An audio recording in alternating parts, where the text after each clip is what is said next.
Baik, yang akan saya jelaskan selanjutnya adalah bagaimana pola pendidikan yang tepat untuk anak kita dilihat dari pola pengasuhan. Karena pola pengasuhan yang paling utama terhadap anak-anak dimulai dari usia dini. Baik ibu-ibu, pola pengasuhan atau pola asuh anak ini beraneka ragam macamnya dan berupa-rupa pengertian, cara, sistem, kebaikan, kekurangannya. Ini akan saya jelaskan. Pertama, ini yang berhubungan dengan pola asuh otoriter. Ya, pola asuh otoriter adalah pola asuh di mana biasanya sistem yang digunakannya seperti atasan bawahan. Jadi ibu merasa atasannya sebagai orang tua, sedangkan anak sebagai bawahannya. Kalau sistem seperti demokrasi di perusahaan, contoh ya. Jadi ibu terlalu menekankan apapun terhadap anak, dipaksakan, dituntut dan lain sebagainya. Kadang biasanya dengan pola asuh otoriter ini terlalu sering banyak satu ancaman. Yang kedua, biasanya kecenderungannya selalu dituntut untuk melakukan sesuatu yang orang tua mau, bukan anaknya yang bisa, tapi orang tuanya yang mau. Dek, kalau sudah besar harus jadi ini ya. Tuh lihat, orang lain rankingnya sudah seperti ini, orang lain sudah bisa ini dan itu, masa ada yang belum bisa apa-apa? Dan kecenderungan senang membandingkan. Ada yang masih suka membandingkan anak kita dengan orang lain? Wah, mudah-mudahan di sini nggak ada. Tapi cuma ibu yang bilang suka. Ya, saya senang yang jujur. Karena apa? Kita mau belajar. Kalaupun kita salah, mana yang harus dibenahi? Ya, membandingkan anak dengan orang lain. Mungkin maksud dan hasrat ibu kan supaya anak termotivasi, supaya anak lebih berkembang ketika dibandingkan dengan anak-anak lain yang mungkin dianggap lebih dari anak kita. Tapi pada dasarnya ternyata membandingkan anak malah membuat kecerdasan anak semakin menurun. Ditambah emosinya jadi tidak stabil karena anak merasa tidak dihargai. Sehingga pola perbandingan ini yang sebaiknya mulai sekarang dikurangi bahkan dihilangkan. Termasuk membandingkan anak dengan saudara kandungnya sendiri. Duh, dasi AA mah dulu ketika seusia ini udah pinter baca. Masa ada yang usia udah mau ke SD belum bisa baca?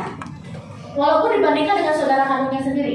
Atau yang lebih hebatnya lagi, maaf, ada beberapa orang tua otoriter yang merasa selalu dirinya hebat.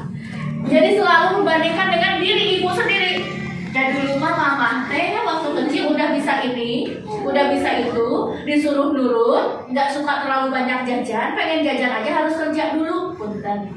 Kalau lah, taruh contohnya seperti itu. Dan ini diterapkan terhadap anak-anak kita. Dan itu sama seperti pembunuhan karakter. Alangkah bagusnya mulai sekarang tidak dilakukan lagi.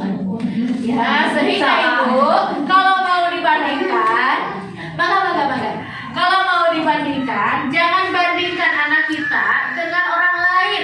Kalau mau sehat secara psikis, bandingkanlah anak kita dengan dirinya sendiri. Adek, kakak, teteh, kakak. Kemarin kan pinter ya bacanya. Berarti sekarang makin pinter kan bacanya.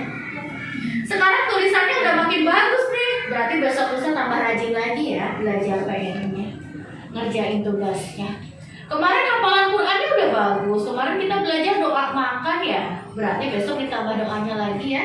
Besok nambah. Bukan sekedar doa makan tapi ada doa tidur juga. Itu kalau mau membandingkan dengan dirinya sendiri. Sehingga dia termotivasi akan prestasi tubuhnya, prestasi jiwanya. Nah, selain itu, biasanya yang otoriter juga kecenderungannya masih suka membentak dengan nada suara tinggi. Suka memerintah yang kadang anak juga tidak paham perintahnya, sehingga memunculkan konflik-konflik baru. Ya. Salah satunya ada yang masih suka membentak anak di sini. Gak apa-apa sih, tidak suka emosi lagi ya, wajar. Namanya juga manusia, namanya juga ibu-ibu. Dan ingat ya, tingkat stres perempuan, tingkat stres seorang ibu itu lebih tinggi dibandingkan dengan para suami, dibandingkan dengan laki-laki. Karena tingkat stresnya memang hormonnya juga lebih tinggi untuk bertahan terhadap stres. Ditambah kondisinya juga merasa bahwa kita juga di sini sudah capek mendidik anak. Apalagi anaknya nggak satu, ada yang kedua, ada yang ketiga, ada kakaknya, ada adiknya. Ditambah tugas ibu-ibu juga maaf, apalagi ibu-ibu yang punya karir, ya berwirausaha, bekerja dan lain sebagainya. Tambah capek, tambah tingkat stresnya jadi tambah tinggi. Ujungnya ke anak, pelampiasannya lebih tinggi lagi. Ditambah bukan hanya Tapi pola-pola seperti pengobral janji atau kata ibu bahasanya pemberi harapan palsu, PHP bu. Dek, mandi dulu yuk. Sebentar mah, mandi dulu. Nanti kalau sudah mandi kita jajan es krim ya. Ada yang suka begitu? Ada. Anak semangat ya Bang. Sudah anak masuk ke kamar mandi, dia sudah melakukan aktivitas mandi. Tiba-tiba dia nagih sama orang tua. Bang, aku sudah mandi. Jadi kan hari ini beli es krim? Jawaban mama? Nanti. Nanti betul. Hujan, di luar nanti.